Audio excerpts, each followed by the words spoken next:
టీడీపీకి అండగా నిలిచిన కురుబ సోదరులను ఎప్పటికీ మరవబోమని, వారిని గుండెల్లో పెట్టుకుని చూసుకుంటామని రాష్ట్ర ఐటీ ఎలక్ట్రానిక్స్ శాఖ మంత్రి నారా లోకేష్ భరోసా ఇచ్చారు.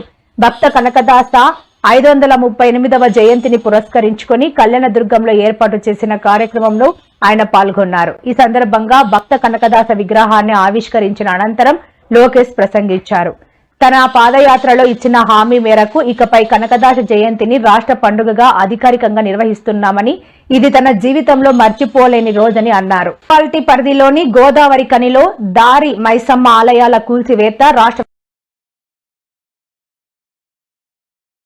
సోదరులందరూ కూడా ఒక విషయం ఆలోచించుకోవాలి.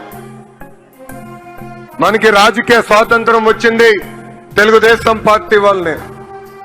అన్న ఎన్టీఆర్ దగ్గర నుంచి బాబు గారి వరకు మనకి అండగా నిలబడ్డారు. ఇప్పుడు మీ లోకేష్ మీ ముందర నిలబడుతున్నాడు. గతంలో నేను 3132 కిలోమీటర్లు పాదయాత్ర చేశా. ఉపకులాల వారిగా మిమ్మల్ని అందరినీ కలిసా. మీ సమస్యలు నేరుగా నేను తెలుసుకున్నా. ఆ సమస్యలన్నీ ఇప్పుడు నా గుండెల్లో ఉంది.